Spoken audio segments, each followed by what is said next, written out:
Hello, everyone. Welcome to the Audio Production Town Hall. We're glad you could join us today. Each month, you'll find us here talking about all of our favorite audio topics, which could include creating records, all the way through to audio production for games, video games, and films, and TV shows, etc. But today, we've got something a little bit different. But if you can't join us today, you can always see us archived on our YouTube channel. So today we're talking very specifically about using your Mac to the max. So it's a subject material that we find is very, very important here at Full Sail to make sure that you keep your Mac running clean and tip-top condition. So we're going to talk about that, but my name is Lee Riley. I am the course director for audio post-production, game audio production. I used to be the audio post-production, game audio production online. And joining me is Rich Diaz from audio post-production. Hello. Is the associate. I'm the associate course director of audio post-production. Awesome, thank you. How are you guys? You didn't fluff it, I did. So anyway. So what are we going to talk about? Well, if we look at my desktop here, which, yes, this is the desktop, right? It's quite easy to navigate around. So we'll deal with, what's the analogy I'm looking for? So every so often, you've got to change the oil in your car, right? Just to keep it running smoothly, et cetera, et cetera. Now, there are given intervals that the manufacturer of the oil will say, 3,000 miles, 6,000 miles, whatever it may be. Our analogy is we're going to kind of keep away from that a little bit, but we're going to make it more like 12,000 miles. It'll still run. You've got to change it eventually, but there's a way to keep everything in tip-top condition. So how do I know what OS I'm running? So up here in this Apple menu right here about this Mac, I am currently running Ventura. So that's 13.6, 13.6.3. You can find out a lot of information in this area right here. Of course, how much memory you've got in the computer, what type of chip you're using. You can go into more info, and it tells you a lot of information physically about this particular OS. Now, some of you may think, well, okay, why do I keep getting OS updates? Oh, it just automatically updates. I say, well, okay, well, see right here underneath my Apple ID, you'll be able to see. And of course, it's going to tell you upgrade now, right? So generally, we try to keep, and the audio program, of course, we try to keep away from macOS Sonoma if we can until it becomes fully supported for a lot of our applications.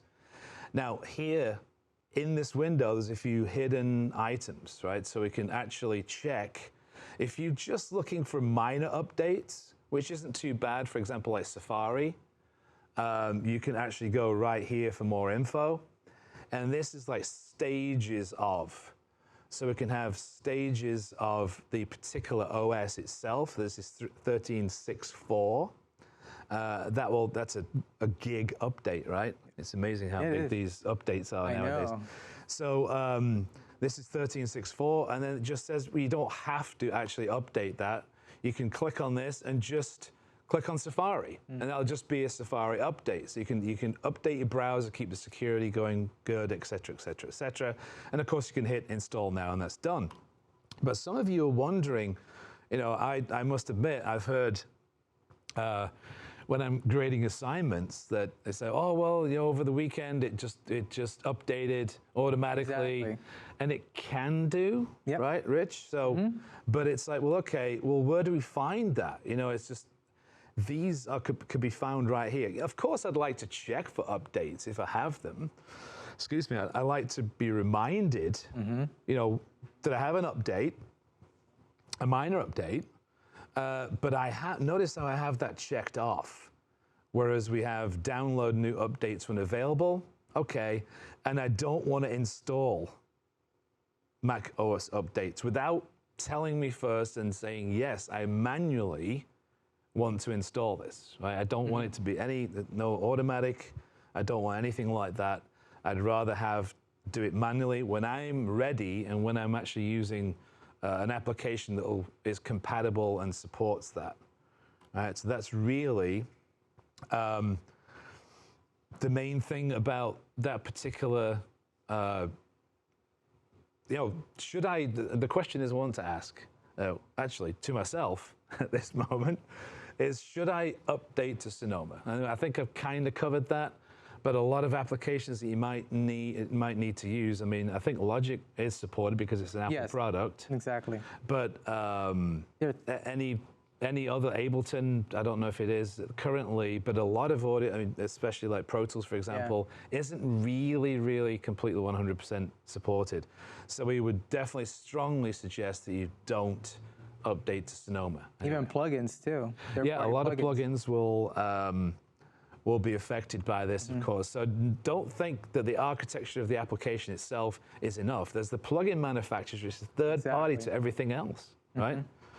So I will now pass it on to my established colleague here to talk about, what is this? I mean, can you explain really what we're looking at here? So if we want to switch over to Rich's computer, that'd be great. That's awesome.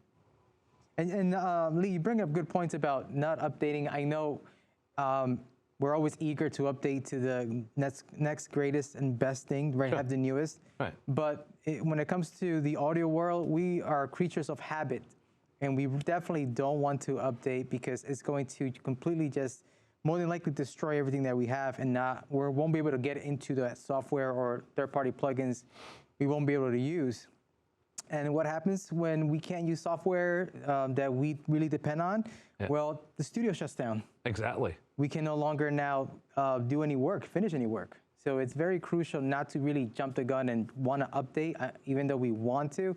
My rule of thumb is 6 months to a year. Yeah. So I'm still running, I'm running Ventura, and I'm not going to update to Sonoma until probably this coming September. Yeah. Yeah. Everything's running great, and by the time I update to Sonoma, everything, all the bugs are out. Right, of course, that's the way it is. I don't have to worry about it anymore. So now, you guys are seeing my desktop, and it's a mess. That's fantastic. I love that. Yeah, and I had to deliberately mess it up because I'm trying to replicate what I see students when I ever do a Zoom, and I ask them to share their desktop. It's usually, this is not that bad. It's actually worse. I call it trying to find Waldo because it does get very distracting. It's very difficult. If you think about it, right, it's called a desktop for a reason because we're not trying to reinvent the wheel here. That name desktop comes from this actual physical desktop. Yep. Imagine if this desktop was as messy as your virtual desktop, it would be then harder for you to find stuff just laying around. So what we're trying to do is we're trying to organize the desktop in a way that we can find things, but also then not rely on the desktop to immediately go to things. And we'll get to that in a moment. So one of the things I like to do is whenever I see a desktop like this is just click on just an empty area. Because when you click on the empty area, you actually are in Finder, which is the actual computer itself. You're not in any software. So if I click on any empty area and I do Command-I, so Command-I, and that gets me this beautiful window called Get Info. And you can get info out of anything. I can get info out of this folder if I want. It'll give me information of this folder, any files, any documents, any programs, apps, absolutely. Yeah. So what this is telling me right now is that I have 109 gigs sitting on this desktop. Wow. And if I think about this, I convert this to weight, like actual physical weight. If you think about it, if you're carrying more weight, it's really going to slow you down if you decide to, let's say, walk down the street, if you're walking down a block. So 109 gigs is a lot. That's a lot of weight you're putting on the desktop. And the reason why is because I think of it this way. If the motherboard is the brain of the computer, then I associate the RAM as the heart of the computer. And one cannot live without the other. Now I'm sounding like Morpheus from The Matrix. But it is true. It is important for us not to stress all the computations that the computer has to do. And the RAM does that. This is why we have access to everything.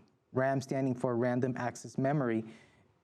Excellent. So we've enjoyed ourselves today. Yeah, right? we have actually, A absolutely. good little fireside chat. But please note that this, for the last Monday every month, there's usually a town hall. It's somebody else or myself, or could be anybody, right? One of our staff members who are actually bringing you that month's town hall, whatever the subject may be. Last Monday of the month is the best time to catch it, and you can always see the archives on the YouTube channel. And I'd like to thank the show production students this month for audio-visual technologies class. A little round of pat yourselves in the back there. Excellent. Good job. Good job. And of course, director John Coast for handling all the behind-the-scenes productions. Yay. And in my ear as well. Excellent job. So great job, team. So thank you for joining us, everyone, and have a great day. Clean your Macs. Clean your Macs.